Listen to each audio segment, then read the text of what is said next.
they come.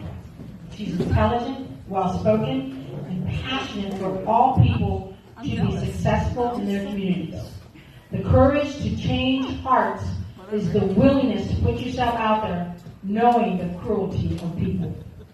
But I know she is strong, and she has us to believe in her ability to lead. I introduce to you candidate for the 84th District, Arienne Childrey.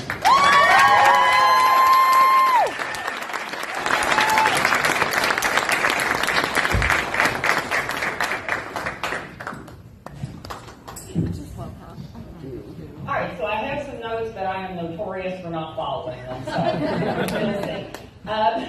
begin. My name is Arienne Childrey. I am the candidate for the 84th State House District, running against Angie King. So, if elected, I would be the first trans woman to serve in the State House of Representatives.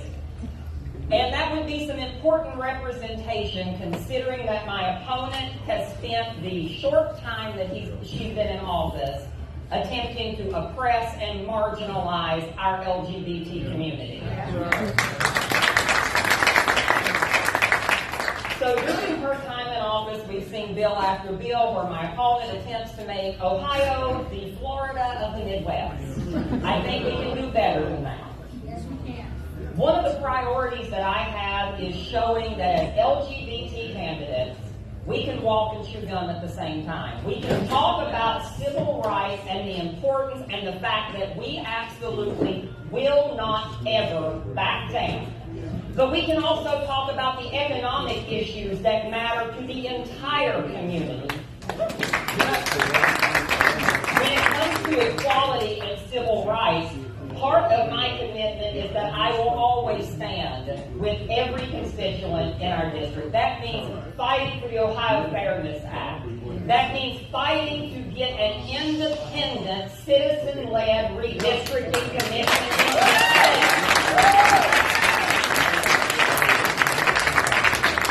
When it comes to our education system, I'll support a fair and living wage for our teachers so that no teacher ever feels like she has to pull money out of her own pocket to fund her classroom. I will fight to restore the autonomy of the Ohio Department of Education and ensure that it is not under the political control of any governor.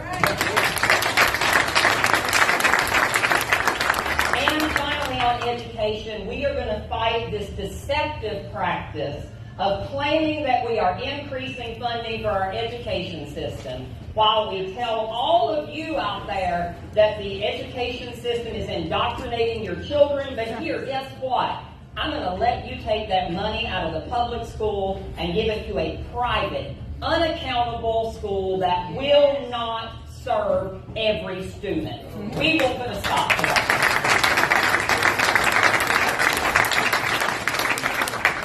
When it comes to our economic expansion, I am dedicated to ensuring that we fully expand broadband access into the entire 84th District. We've seen the plans. We do have some new things coming into the area, but we are still largely untouched by that.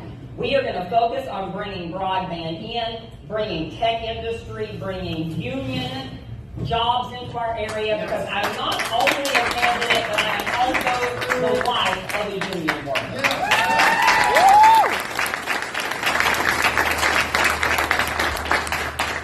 We're also going to fight to find solutions for the rising utility bills that we see in the area. That's something I've heard from people, and I can tell you I'm not coming from a place of privilege. I have sat there in my house for 3 days with no electricity, waiting till the paycheck comes in so that I can pay the bill.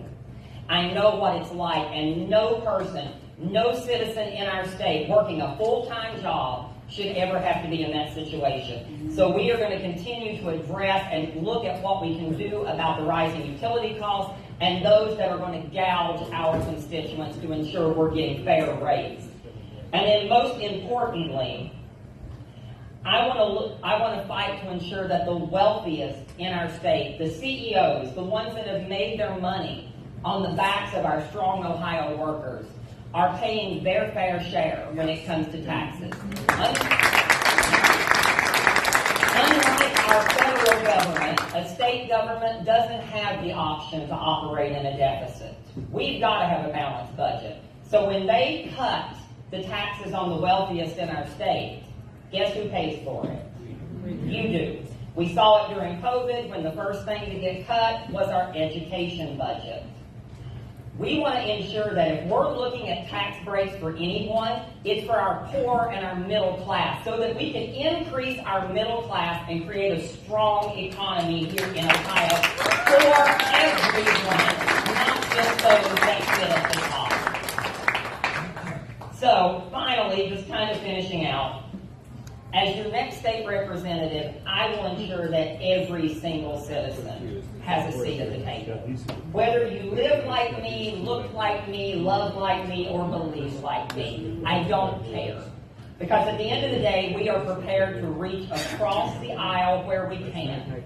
You know, part of what this campaign is about is that we are not interested in whether or not it's a Democrat idea or a Republican idea. We're only interested in whether or not it's a good idea. And as long as people are bringing good faith ideas to the table, then I am willing to listen, even if you are my most ardent critic, and I'm sure you guys can think of who I'm thinking of right now. So anyway, I hope I'm one of the candidates that I'm lucky that I have until 2024 when my election is coming up at that point in time. I hope I'll earn your support, and I am an open door for your concerns, your questions, and your ideas. I don't know every detail of every policy. I don't know everything on these, but I know that the people in our district are our best source of ideas. So I thank you very much, and I hope I earn your support over the coming years.